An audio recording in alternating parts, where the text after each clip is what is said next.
How are people okay supporting and listening to Chris Brown? Diddy saved his career. People have always supported abusers.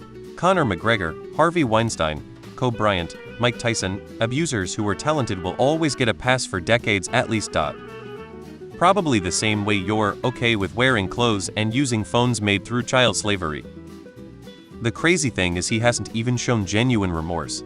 Still acts aggressive, still gets into fights, still has new allegations coming up. Yet people act like he's some reformed angel just because he can dance well. Make it make sense. Cardi B has been popular for years and spoke at a Kamala Harris rally. Despite admitting to drugging and stealing money from men, no one cares. If you had to pay attention to actors and singers' personal lives, you'd never watch TV or listen to music ever again. 90 of them at least are complete pieces of shit. The same way people still supported Roman Polanski, Elvis Presley, Michael Jackson, Bill Cosby, Mike Tyson. My ex used to say I don't care about their personal lives, so he didn't have to pay attention to POS, abusive behavior. Have you seen who our president is? Same reason Trump is president, no one cares. Two things. One, many people don't know the extent of the battering Rihanna suffered that night. I remember hearing about it when it happened, and it was described as he lost his temper and hit her in the face. I'm not saying that's okay behavior, but it sounds so sudden and brief. Like a true moment of anger, and hit in the face could have been anything. A slap, a punch, etc. It wasn't until years later someone on Reddit posted the full police report and oh my god.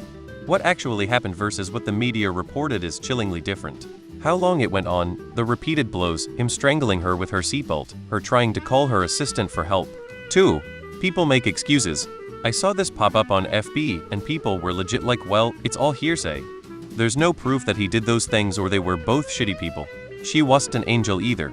It's wild, but people do find ways to excuse it. His PR team did a really good job downplaying what he did. For years I thought he just hit Rihanna. Now people shouldn't hit one another, but it's something most of us can forgive. It wasn't until years later I found out how severe of an attack he did to her. Are you okay with listening to John Lennon's music? Michael Jackson? Mick Jagger? Iggy Pop? Steven Tyler? Same type of people who voted for Trump. The same way they support the current president.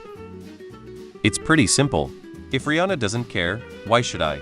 I couldn't name a Chris Brown song, but when the victims of the abuse forgive him, what business is it of mine to continue to grind an axe?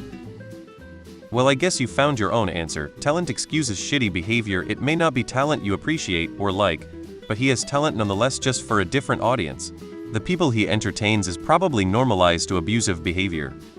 A convicted felon is President bro, lol, that should tell you a lot. Simply put, I don't care. That's between him and the law. If I like a song, I like a song. If I don't, I don't. I do not care about celebrities' personal lives. The question you should be asking is, why do people keep associating with him if he is really a POS? Sounds like to me they are also POS themselves. Birds of a feather flock together energy.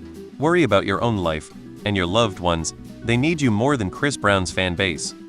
I agree that not being an absolute boss is step one in being successful and respected. Chris Brown is popular in the same way that people still use Amazon or buy Nestle products.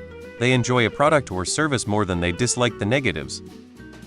I don't know how people are okay caring about any celebrity's life. For the same reason Reddit still loves David Bowie and R8CP despite both singers admitting to fucking underage girls. Or the Beatles despite John Lennon being a huge piece of shit to his first wife and his son. It's easy to point at Chris Brown because you don't like his music, so it's no great loss to you to boycott him and call for people to stop supporting him. But there are plenty of artists you do like who are also guilty of terrible things. The difference is just how much their art means to you.